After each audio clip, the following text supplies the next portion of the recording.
Ladies and gentleman, ಕೇಂದ್ರ ಹಾಗೂ ರಾಜ್ಯ ಸರ್ಕಾರಗಳ ನಡುವೆ ಟ್ರಂಕ್ ವಾರ್ ತಾರಕಕ್ಕೇರಿದೆ. ಬೆಂಗಳೂರು ದಕ್ಷಿಣ ಸಂಸದ ತೇಜಸ್ವಿ ಸೂರ್ಯ ಅವರು ಈ ಯುದ್ಧಕ್ಕೆ ನಾಂದಿ ಹಾಡಿದ್ದಾರೆ. ತೇಜಸ್ವಿ ಸೂರ್ಯ ಸ್ಫೋಟಿಸಿದಂತಹ ಆ ಬಾಂಬ್ ರಾಜ್ಯ ಸರ್ಕಾರದ ಪ್ರಮುಖರನ್ನ ಕೆರಳಿಸಿ ಕೆಂಡವಾಗಿಸಿದೆ. ಡಿಕೆ ಸುರೇಶ್ ಅವರು ಇನ್ನು ಒಂದ್ ಹೆಜ್ಜೆ ಮುಂದೆ ಹೋಗಿ ತೇಜಸ್ವಿ ಸೂರ್ಯಗೆ ಬಿಗ್ ಶಾಕ್ ನೀಡಿದ್ದಾರೆ. ಹಾಗಾದ್ರೆ ಡಿಕೆ ಸುರೇಶ್ ನೀಡಿರುವಂತಹ ಬಿಗ್ ಶಾಕ್ ಆದ್ರೂ ಏನು ಅಂತ ನೋಡ್ತಾ ಹೋಗೋಣ. ವೀಕ್ಷಕರೇ, ನೆಲ ಜಲ ಭಾಷೆಗಾಗಿ ಪ್ರಾಮಾಣಿಕ ಪತ್ರಿಕೋದ್ಯಮ. ನೀವು ನೋಡ್ತಾ ಇದ್ದೀರಾ ಫೋಕಸ್ ಟಿವಿ. ನಾನು ನಿಶ್ಚಿತ.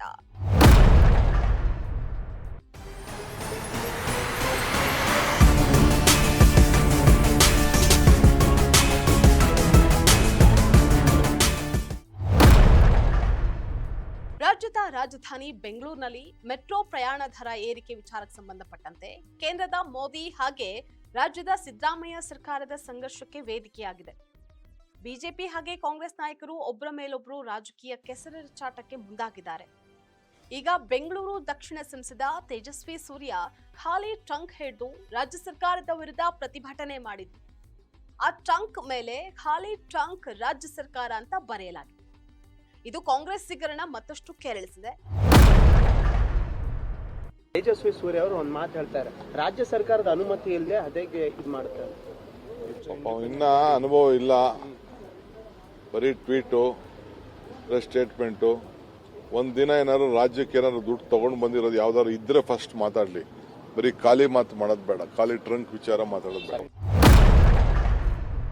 ನಿನ್ನೆ ಉಪಮುಖ್ಯಮಂತ್ರಿಗಳು ಖಾಲಿ ಟ್ರಂಕು ಅಂತ ಇದ್ರಲ್ಲ, ಖಾಲಿ ಟ್ರಂಕ್ ಯಾರು ಅನ್ನುವಂಥದ್ದು ರಾಜ್ಯ ಸರ್ಕಾರದ ಆರ್ಗ್ಯುಮೆಂಟ್ ನೋಡಿದ್ರೆ ಗೊತ್ತಾಗುತ್ತೆ. ರಾಜ್ಯ ಸರ್ಕಾರ ಹಿಂಗೆ ಇವತ್ತು ಖಾಲಿ ಟ್ರಂಕ್ ಆಗಿದೆ ಅಂತ ರಾಜ್ಯ ಸರ್ಕಾರ ಹೇಳುತ್ತೆ ಫೇರ್ ಫಿಕ್ಸೇಷನ್ ಕಮಿಟಿ ಎದುರುಗಡೆ.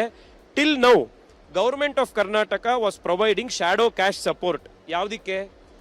ಬಡ್ಡಿ ಕಟ್ಟೋದಕ್ಕೋಸ್ಕರ, ಕ್ಯಾಶ್ ಲಾಸ್ ರಿಯಂಬರ್ಸ್ಮೆಂಟ್ಗೋಸ್ಕರ ಕಟ್ತಾ ಇತ್ತು. ಮುಂದೆ ಹೇಳ್ತಾರೆ, given the present financial position of government of Karnataka, state government may not continue to provide the shadow cash support.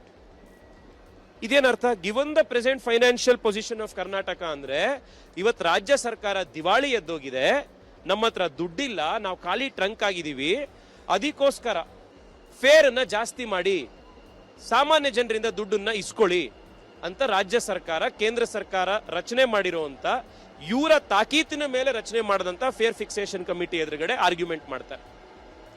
ಪ್ರತಿ ವರ್ಷ ಫೇರ್ ಫಿಕ್ಸೇಷನ್ ಜಾಸ್ತಿ ಮಾಡಿ ಅಂತ ಕೇಳಿದ್ದು ಕೂಡ ರಾಜ್ಯ ಸರ್ಕಾರದ ಅಧಿಕಾರಿಗಳೇನೆ. ಹಾಗೇನು ಡಿಕೆ ಶಿವಕುಮಾರ್ ಅವರ ಸಹೋದರ ಡಿಕೆ ಸುರೇಶ್ ಅವರು ತೇಜಸ್ವಿ ಸೂರ್ಯ ಅವರಿಗೆ ಕೌಂಟರ್ ನೀಡಿದ್ದಾರೆ. ತೇಜಸ್ವಿ ಸೂರ್ಯ ಅವರು ಖಾಲಿ ಟ್ರಂಕ್ ಅನ್ನ ಹಿಡಿದು ದೆಹಲಿಯಲ್ಲಿ ಎದೆಗಾರಿಕೆಯನ್ನ ತೋರಿಸ್ಲಿ ಅಂತ ಸವಾಲನ್ನ ಎಸೆದಿದ್ದಾರೆ.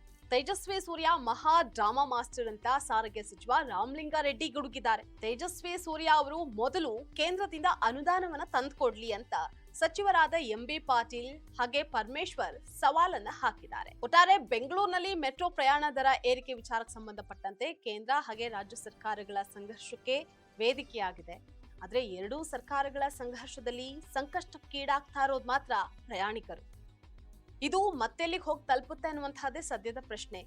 ಇದಾಗಿತ್ತು ಇವತ್ತಿನ ಫೋಕಸ್ ಸ್ಪೆಷಲ್ ಸ್ಟೋರಿ. ನೆಲ ಜಲ ಭಾಷೆಗಾಗಿ ನೋಡ್ತಾ ಇರಿ ಫೋಕಸ್ ಟಿವಿ.